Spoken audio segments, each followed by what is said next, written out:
भक्तों, ओम नमः शिवाय। जय श्री महाकाल। जी हाँ भक्तों, क्या आपको जो बच्चा उसका जो मन है उसको पढ़ाई में बिल्कुल भी नहीं लगता। आप लोग बहुत ज़्यादा परेशान हैं उसको पढ़ाने के लिए कि आखिरकार हमारा जो वो पढ़ता क्यों नहीं? जब भी आप उसको पढ़ाने के लिए बैठाते हो तो कहीं घूमने चला जाएगा, कहीं खेलने चला जाएगा, लेकिन पढ़ेगा बस बिल्कुल भी नहीं। आपको भी समझ में नहीं आता कि आखिर ऐसा क्या हो गया जिसके कारण आपका जो बच्चा है ना, उसका जो मन है वो पढ़ाई में नहीं लगता।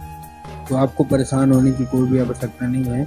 आज मैं आपके लिए बहुत ऐसे अच्छे उपाय लेके आया हूँ जिसको करने मात्र से आपकी सारी की सारी इच्छा, सारी की सारी मनोकामना पूरी हो जाने वाली है।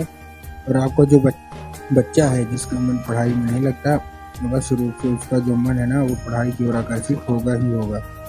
क्या करना है, कैसे करना है, पूरा आपको समझाने वाला हूँ और अच्छे तरीके से आपको बताने वाला हूँ। तो बस उपाय ध्यान से सुन के अच्छे से करिएगा ज़रूर, ताकि आपके बच्चे का जो मन है वो पढ़ाई की ओर आकर्षित होगा ही होगा। ठीक है ना। देखिए, आपको भी पता है कि जो पूज्य गुरुदेव की जो कथा होती है ना, उसमें लाखों की भीड़ आती है। कैसे भीड़ आती है? लाखों की भीड़ आती है। और जब गुरुदेव की कथा में लाखों की भीड़ आती है तो वहाँ ज़्यादातर जो भक्त रहते हैं वो क्या करते हैं, पत्र के द्वारा अपनी उनकी जो भी मनोकामना रहती है, जो भी उनकी इच्छा रहती है, वो पत्र के द्वारा अपनी मनोकामना, अपनी इच्छा गुरुदेव तक पहुंचाते हैं। तो अभी गुरुदेव की कथा चल रही थी। आज से 4 से 5 महीना पहले की बात है। गुरुदेव की क्या है, कथा चल रही थी। और जब गुरुदेव की कथा चल रही थी तो वहाँ ज़्यादातर जो भक्त आए ना, उन्होंने क्या किया, पत्र के द्वारा उनकी जो भी इच्छा थी, जो भी मनोकामना थी, वो पत्र के द्वारा अपनी मनोकामना वो गुरुदेव तक उन्होंने पहुँचाई। अब जब गुरुदेव के पास पत्र पहुंचा और गुरुदेव ने पत्र पढ़ा तो वहां गुरुदेव ने देखा कि ज्यादातर जो भक्त है ना, उनकी क्या है, केवल और केवल एक ही मनोकामना है। क्या मनोकामना है? कि गुरुदेव, हमारा जो बच्चा है उसका जो मन है वो पढ़ाई में बिल्कुल भी नहीं लगता। हम लोग बहुत ज़्यादा परेशान हैं उसकी पढ़ाई के लिए कि हमारा जो बच्चा है वो पढ़े, लेकिन फिर भी हमारा जो बच्चा है ना वो पढ़ता नहीं है। कहीं खेलने चला जाएगा, कहीं घूमने चला जाएगा। जब भी हम उसको पढ़ाने के लिए बैठाएंगे कहीं कुछ दूसरा काम करने लगेगा, लेकिन पढ़ेगा बिल्कुल भी नहीं। कृपया करके कोई ऐसा उपाय बताएं ताकि हमारा जो बच्चा है वो अच्छे तरीके से पढ़े, अच्छे तरीके से आगे बढ़े। हम लोग बहुत ज़्यादा परेशान हैं उसकी पढ़ाई के लिए। कृपया करके गुरुदेव कोई उपाय बता दें। तब जब गुरुदेव ने देखा, तब गुरुदेव ने 2 से 3 उपाय बताए और कहा केवल और केवल ये उपाय कर लेना, तुम्हारा जो भी बच्चा है ना, जिसका भी मन पढ़ाई में नहीं लगता, अवश्य रूप से उसका जो मन है ना वो पढ़ाई की ओर आकर्षित होगा ही होगा। अब जब गुरुदेव ने देखा, तब गुरुदेव ने जब उपाय बताया तो लोगों ने जा जाके इस उपाय को घर में करना शुरू कर दिया। अब जैसे ही लोगों ने जा जाके इस उपाय को घर में करना शुरू कर दिया, वही लोग गुरुदेव की कथा में मात्र 1 से 1.5 महीने के बाद वापस आए। अब जब वही लोग गुरुदेव की कथा में वापस आए तो उन्होंने क्या किया, फिर से एक बार गुरुदेव को पत्र लिखा। लेकिन ये वाला जो पत्र था ना, ये गुरुदेव को धन्यवाद के रूप में पत्र था कि गुरुदेव धन्य हो आपका, आपके द्वारा बताया गया उपाय हमने कर लिया है। हमारी सारी इच्छा, सारी जो मनोकामना थी वो पूरी हो गई है और ये केवल और केवल आपके द्वारा बताया गया उपाय के कारण ही हुई है। आपने उपाय बताया और हमने किया, और हमारा जो बच्चा था जो बिल्कुल भी नहीं पढ़ता था, अब वो बिना बोले बिना कुछ कहे केवल और केवल पढ़ाई ही करता है। गुरुदेव आपका कोटि कोटि धन्यवाद। तो देखिए, जो लोग भी अभी मेरी आवाज़ सुन रहे हैं ना, अगर आपको भी जानना है कि आखिर ऐसा कौन सा उपाय है जिसको करने मात्र से जो बच्चे होते हैं जिनका मन पढ़ाई में नहीं लगता रहता, वो बिना कुछ बोले बिना कुछ कहे पढ़ने लगते हैं अपने आप, तो चलिए हम बताते हैं आपको आज की इस वीडियो के माध्यम से कि आपको करना क्या है। तो बस उपाय ध्यान से सुन के अच्छे से करिएगा ज़रूर, ठीक। लेकिन उसके पहले चैनल पे अगर पहली बार आए हैं और आवाज़ मेरी पहली बार सुन रहे हैं तो वीडियो कर दें लाइक और चैनल को भी कर लें सब्सक्राइब, ताकि पूजनीय पंडित प्रदीप जी मिश्रा के रोज़ नए नए उपाय जो कि मैं उनकी कथा से सुनता हूँ, श्रवण करता हूँ, सबसे पहले मैं आपको प्राप्त करा सकूँ, ठीक।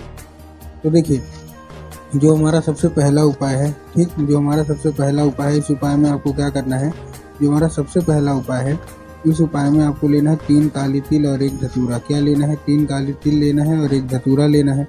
अब देखिए, काली तिल और काली मिर्च में ना बहुत सारे लोग कंफ्यूज होते हैं कि काली तिल क्या है, काली मिर्च क्या है, हमको थोड़ा साफ साफ बताओ। तब गुरुदेव ने साफ साफ बताया है कि आपको क्या लेना है, आपको काली तिल लेना है, और काली तिल के साथ साथ आपको और क्या लेना है, काली तिल के साथ साथ आपको 1 धतूरा लेना है और अपने बच्चे के हाथ में उसको देके उसको भेज देना है। कहाँ? सीधा सीधा शिव मंदिर।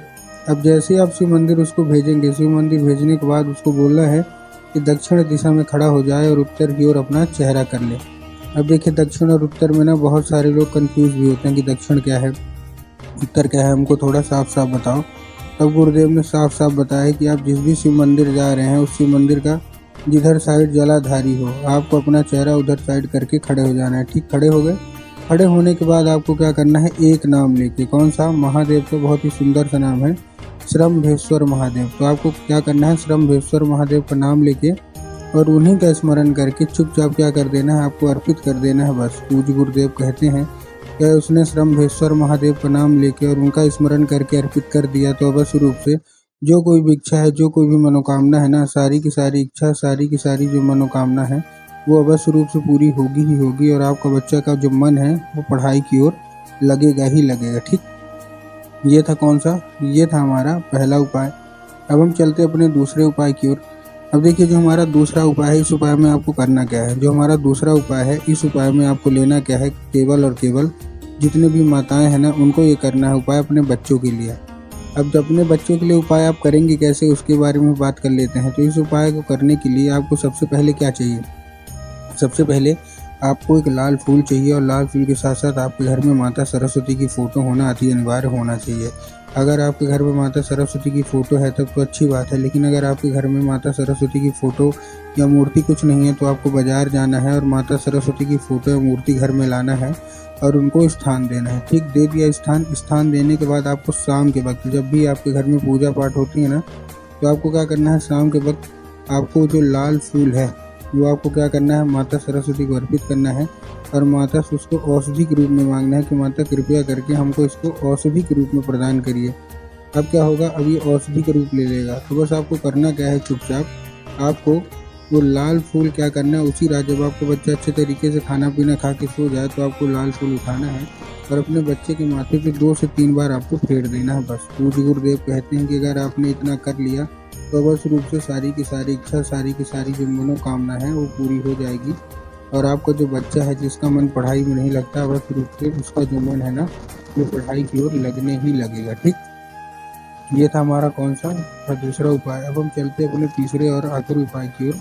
अब देखिए जो हमारा तीसरा और आखिरी उपाय है उस उपाय में आपको करना क्या है, जो हमारा तीसरा और आखिरी उपाय है इस उपाय में आपको पान का पत्ता लेना है और पान के पत्ते के ऊपर आपको शहद का लेपन कर देना है। ठीक, शहद का लेपन कर दिया और शहद का लेपन करने के बाद देखिए आपको करना क्या है, जैसे आपने शहद का लेपन किया, शहद का लेपन करने के बाद आपको अपने बच्चे को भेज देना है कहाँ, सीधा सीधा शिव मंदिर। अब जैसे ही आपको बच्चा शिव मंदिर पहुँचेगा उसको बोलना है कि माता सूख सुंदरी वाली जगह में अर्पित करते हैं। तो माता सूख सुंदरी की जगह होती कहाँ है, जलाधारी की बिल्कुल बीच में, बस आपको वहीं अर्पित करवा देना है बस। 1 से 1.5 महीने करके देखिए अवश्य रूप से आपका जो बच्चे का जन्म है ना वो पढ़ाई की ओर आकर्षित होगा ही होगा।